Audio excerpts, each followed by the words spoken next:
Di tengah gurun yang luas dan tandus, kota Mekah berdiri sebagai pusat perdagangan dan kebudayaan bangsa Arab. Di kota inilah lahir seorang anak yang kelak dikenal sebagai salah satu panglima perang terhebat dalam sejarah Islam. Anak itu adalah Khalid bin Walid, putra dari Walid bin Mughirah, seorang bangsawan Quraisy yang sangat dihormati. Sejak kecil, Khalid tumbuh dalam lingkungan yang menanamkan keberanian pada dirinya, keteguhan, dan juga kemahiran dalam bertempur. Ayahnya, yang dikenal sebagai salah satu pemuka Quraisy, terus memastikan bahwa Khalid mendapatkan pendidikan terbaik dalam seni perang, strategi, serta penguasaan kuda dan pedang.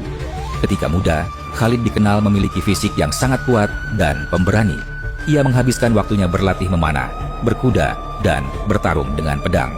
Ia tumbuh menjadi seorang pemuda gagah berani dan dihormati oleh suku Quraisy karena keahliannya dalam pertempuran.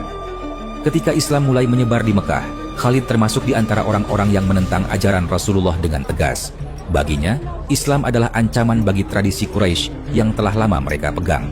Ketika Perang Badar pecah, Khalid memang tidak terlibat secara langsung. Namun kekalahan besar Quraisy dari pasukan Muslim yang jumlahnya jauh lebih sedikit membuat dirinya merasa geram. Ia bertekad untuk memastikan bahwa hal itu tidak akan terjadi lagi. Benar saja, saat terjadi Perang Uhud, Khalid bin Walid memimpin pasukan kavaleri Quraisy. Dengan mata yang tajam, ia memperhatikan di mana celah pertahanan Muslim. Ketika pasukan pemanah Muslim meninggalkan posisi mereka di bukit, Khalid melihat kesempatan itu. Dengan gerakan cepat dan taktik yang cerdas, ia memimpin pasukan untuk menyerang balik, menyebabkan pasukan Muslim mengalami kekalahan besar.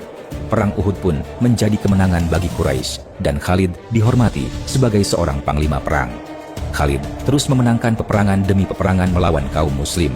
Akan tetapi, di balik kemenangan itu, ada perasaan gelisah dalam pikirannya. Ia mulai memperhatikan bahwa meskipun mengalami kekalahan, Rasulullah dan pengikutnya tidak pernah menyerah.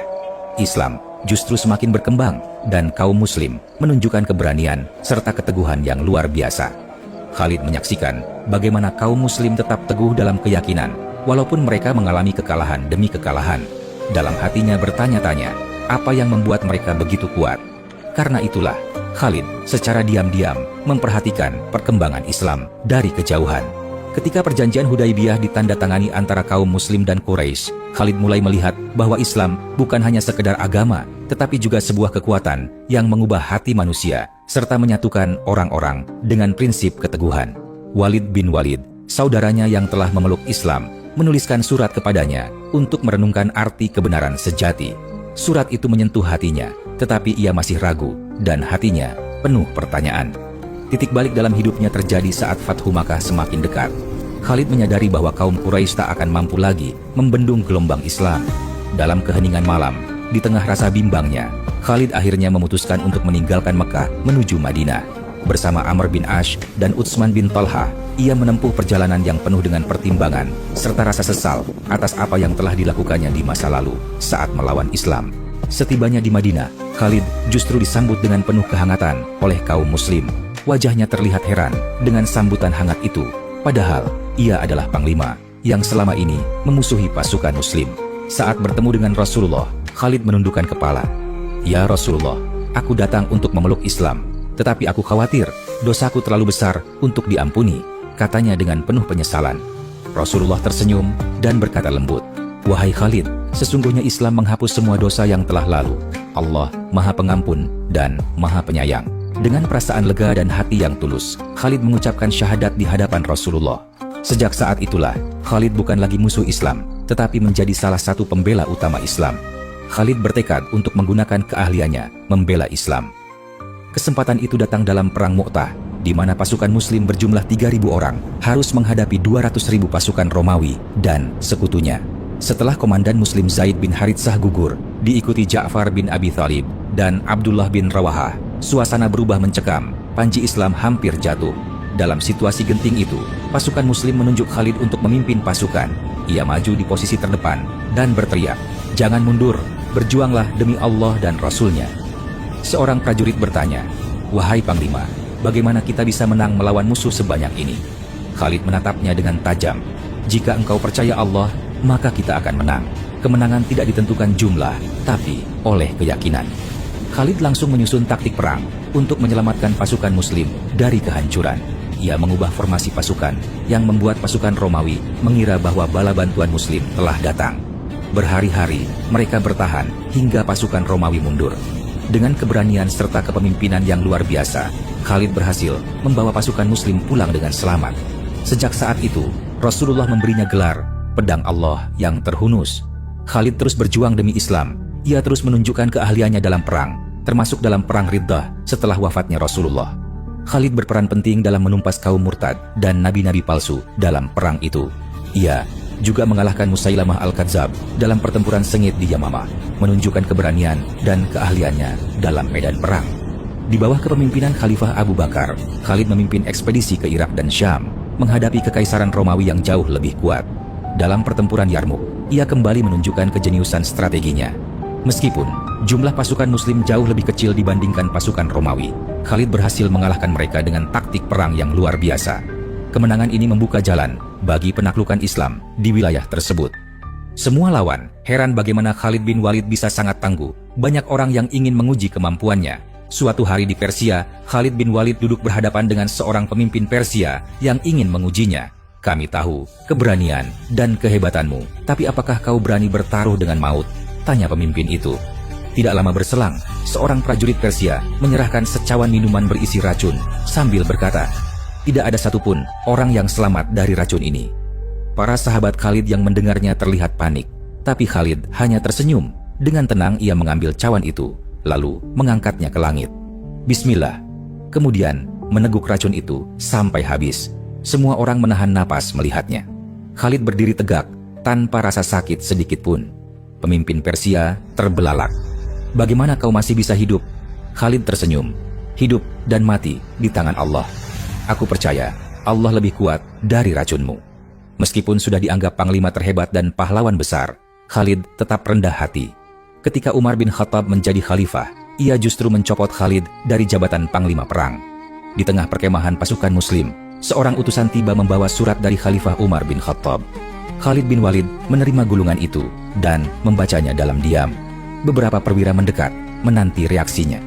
"Apa isinya, wahai panglima?" tanya seorang prajurit. Khalid mengangkat wajahnya, tersenyum tipis. "Aku telah dicopot dari jabatan panglima. Abu Ubaidah yang akan menggantikanku." Para prajurit terkejut. "Mengapa? Engkau tidak pernah kalah. Umar bin Khattab tidak adil."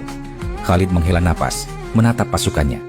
"Aku berperang bukan demi Umar, bukan demi jabatan, tetapi demi Allah. Jika Abu Ubaidah pemimpin kita sekarang, maka kita taat padanya." Tak lama, Abu Ubaidah tiba. Wajahnya tampak canggung. "Wahai saudaraku, aku tidak meminta ini. Aku tidak ingin jabatan ini menggantikanmu." Khalid menepuk bahunya. "Allah yang mengatur segalanya. Aku tetap di sini sebagai prajurit dan pembela Islam." Setelah dicopot dari jabatannya, Khalid bin Walid menghadap Khalifah Umar bin Khattab. Cahaya lentera berpendar lembut di dalam ruangan sederhana tempat mereka berbincang. Umar menatapnya dengan tajam. "Apakah engkau sudah menerima surat perintah dariku?"